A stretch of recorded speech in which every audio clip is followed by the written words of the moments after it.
Video लेकर हाजिर हैं। इस वीडियो में हम आपको हजरत मखदूम अशरफ जहांगीर सिमनानी रहमतुल्लाह अलैह की जिंदगी के बारे में कुछ खास बातें बताने वाले हैं जो आपको मालूम होना चाहिए। आपसे गुजारिश है इस वीडियो को आखिर तक जरूर देखें। हजरत मखदूम अशरफ जहांगीर सिमनानी रहमतुल्लाह अलैह की विलादत मुबारक 712 हिजरी और मुताबिक 1312 ईस्वी को ईरान के शहर सिमनान में हुई। आपके वालिद का नाम सुल्तान इब्राहिम नूर बख्श है और आपकी वालिदा का नाम बीबी खदीजा बेगम है। उस अजीम शख्सियत को दुनिया आज मखदूम अशरफ जहांगीर सिमनानी के नाम से जानती है। हजरत मखदूम अशरफ के वालिद और वालिदा इबादत गुजार थे और अल्लाह के नेक वलियों में आपका शुमार था। हजरत मखदूम अशरफ जहांगीर सिमनानी के वालिद मोहतरम वो सिमनान के बादशाह थे। अल्लाह ने आपको कोई औलाद अता नहीं की थी, इसलिए आप और आपकी अहलिया मायूस रहा करते थे। एक दिन एक बुजुर्ग फकीर जो सिमनान में रहा करते थे वो हजरत मखदूम अशरफ के वालिद के दरबार में तशरीफ लाए। हजरत इब्राहिम नूर बख्श और उनकी अहलिया ने उन्हें बहुत ही अदब और एहतराम के साथ बैठाया और खुद अदब के साथ उस बुजुर्ग फकीर के सामने खड़े हो गए। उस बुजुर्ग ने हजरत इब्राहिम नूर बख्श से पूछा, क्या आप अल्लाह ताला से चाहते हो कि वो आपको बेटा अता करे? हजरत इब्राहिम नूर बख्श और उनकी अहलिया बहुत खुश हुई क्योंकि औलाद न होने से वो बहुत गमगीन रहा करते थे। हजरत इब्राहिम नूर बख्श हमेशा अल्लाह से औलाद के लिए दुआ करते थे। अब उस बुजुर्ग की जुबान से यह बात सुनकर उनके चेहरे खिल उठे। हजरत इब्राहिम नूर बख्श जो कि सिमनान के बादशाह थे, उन्होंने बहुत ही अदब से उस बुजुर्ग से अर्ज किया, आप हमारे हक में दुआ कर दीजिए, आप अल्लाह के वली हैं।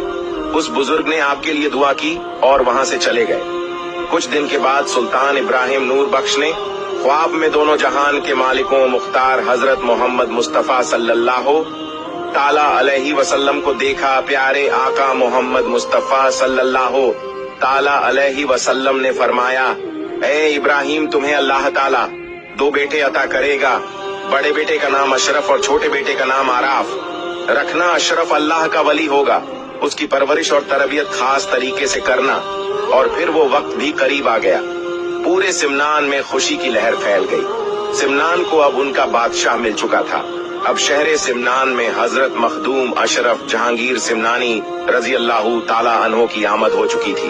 दोस्तों, आपको बता दूं कि हजरत मखदूम अशरफ जहांगीर सिमनानी रजी अल्लाह ताला अन्हो का मुकम्मल नाम बहुत से लोग नहीं जानते हैं। आपका पूरा मुकम्मल नाम महबूब यजदानी हजरत मीर सैयद ओहदुद्दीन मखदूम अशरफ जहांगीर सिमनानी है। हजरत मखदूम अशरफ जहांगीर सिमनानी रजी अल्लाह ताला अन्हो को कई लकब से जाना जाता है। आपके मशहूर लकब जहांगीर गौसुल आलम महबूब यजदानी कुतुबुल कुबरा हजरत मखदूम अशरफ सिमनानी की उम्र जब 4 साल 4 महीने की हो गई तो आपको रस्म बिस्मिल्लाह पढ़ाया गया और महफिल शमा का आगाज किया गया। सुल्तान सैयद इब्राहिम ने अपने बेटे की तालीम कुरान पाक को हिफ्ज करने से शुरू करवाई और आपकी तरबियत पर भी बहुत तवज्जो दी। हजरत मखदूम अशरफ ने 7 साल की उम्र में ही कुरान पाक 7 किरत के साथ हिफ्ज कर लिए था और आप उस वक्त के आलिम दीन हजरत रुकनुद्दीन से इल्म दीन सीखने उनकी बारगाह में तशरीफ ले गए। और जब आपकी उम्र शरीफ 15 साल की हुई तो आपके वालिद सुल्तान सैयद इब्राहिम नूर बख्श रहमतुल्लाह अलैह विशाल फरमा गए। इस तरह कम उम्र में सल्तनत सिमनान की जिम्मेदारी आपके ऊपर आ गई। आपने 10 साल सिमनान में हुकूमत करने के बाद बादशाहत अपने छोटे भाई को सौंपने का इरादा कर लिया और अपनी वालिदा से अर्ज किया कि ऐ माँ, अब मैं सिमनान पर तो हुकूमत कर चुका हूँ, अब मैं अल्लाह के लिए दीन इस्लाम की खिदमत के लिए दूसरे मुल्क जाना चाहता हूँ। वो माँ जो खुद वली कामिल थी अपने बेटे को रोक न सकी। माँ ने कहा, ठीक है, तुम इस्लाम की तरबियत के लिए जाओ। माँ की बातों को मानते हुए अपने मुल्क की सरहद की तरफ सफर किया। आपकी माँ ने आपके साथ बहुत से सैनिकों को भेजा। आप अपनी माँ की बात मानते हुए सैनिकों के साथ सरहद तक आए और फिर आपने सैनिकों से फरमाया कि मैं किसी मुल्क पर कब्जा करने नहीं जा रहा हूँ, मैं लोगों के दिलों पर राज करने जा रहा हूँ। इसके लिए फौज की जरूरत नहीं, आप लोग वापस चले जाइए।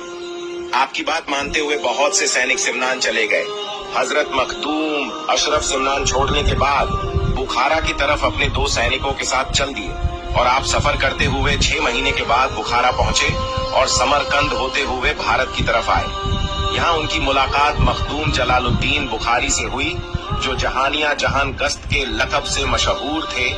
उनसे फैज हासिल करने के बाद उन्होंने बताया कि हजरत शेख अलाउद्दीन बनडवी, जो पश्चिम बंगाल में है, वो उनका इंतजार कर रहे हैं। 3 दिन के बाद वो पीर हजरत अलाउद्दीन से मिलने निकल पड़े। सैयद अशरफ जहांगीर जंगल नदियों को पार करते हुए आगे बढ़ रहे थे। इसके बाद आप लाहौर पहुंचे, जहां पर आप दातागंज बख्श की दरगाह पर पहुंचकर कयाम फरमाया और आपने उनसे भी कुछ फैज हासिल किया। उसके बाद हजरत मखदूम अशरफ ने 4 साल तक अपने मुर्शिद की खिदमत की। उसके बाद एक दिन आपको मुर्शिद ने बुलाया और फरमाया कि आप जौनपुर जाए। उसके बाद हजरत मखदूम अशरफ जौनपुर के लिए रवाना हुए। मुरीदों के साथ आपके पीर आपको गांव के बाहर तक छोड़ने आए। उसके बाद आप जौनपुर आए तो वहां के लोग एक दूसरे से पूछते कि ये हसीन नौजवान कौन है। हर तरफ आपकी आमद के चर्चे थे। उसके बाद आपने मस्जिद में एतिकाफ की नियत करके कयाम किया। हजरत मखदूम अशरफ ने भी वहां 40 दिन का चिल्ला किया। उसके बाद आपके मर्तबे को अल्लाह ने और बुलंद कर दिया। तमाम अल्लाह वाले हजरत मखदूम अशरफ को मुबारकबाद पेश करने लगे। यहाँ तक कि वलियों के सुल्तान पीरों के पीर शेख अब्दुल कादिर जिलानी रहमतुल्लाह अलैह भी वहाँ मौजूद थे। हजरत मखदूम अशरफ ने वहाँ इल्मे नज़ूल हासिल किया। उसके बाद आपको आपके पिरो मुर्शिद की याद आई तो आप 15 साल बाद अपने पीर की बारगाह में हाजिर हुए। कुछ वक्त पीर की बारगाह में रहने के बाद हजरत मखदूम अशरफ रहमतुल्लाह अलैह 764 हिजरी में दूसरा हज करने गए। वहां से दमिश्क के लिए रवाना हुए, जहां आपकी बहन रहा करती थी, जिनका निकाह आले रसूल सैयद गफूर रहमतुल्लाह अलैह से हुआ था। आप जब अपनी बहन के यहाँ से रवाना होने लगा तो सैयद अब्दुल रज़्ज़ाक नूरुलैन रहमतुल्लाह अलैह उस वक्त 12 साल के थे। वो भी आपके साथ आने की जिद करने लगे कि मुझे भी मामू जान के साथ जाना है। उसके बाद आप अपने भांजे को लेकर आ गए और खुद उनको तालीम देते हुए 1 साल में उन्हें कुरान पाक हिफ्ज करा दिया। आप हुजूर गौसे पाक की औलाद में से हैं।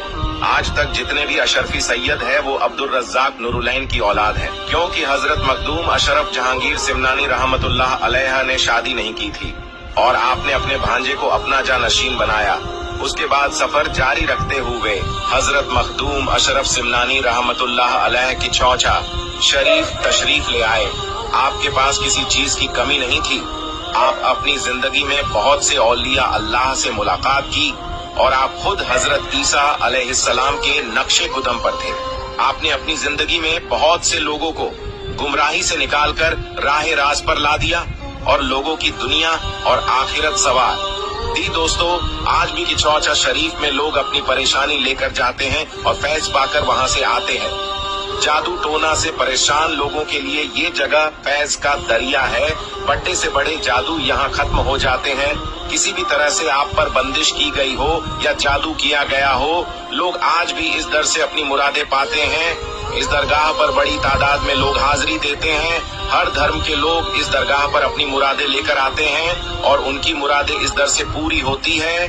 दोस्तों, इस वीडियो में हमने हजरत मखदूम अशरफ सिमनानी रहमतुल्लाह अलैह की जिंदगी के कुछ वाकयात बताए हैं। बस आपकी जिंदगी अल्लाह और उसके रसूल के मुताबिक थी। आपने अपनी जिंदगी में कई करामात दिखाई है। अल्लाह ताला की बारगाह में दुआ है कि अल्लाह हम सबको औलिया अल्लाह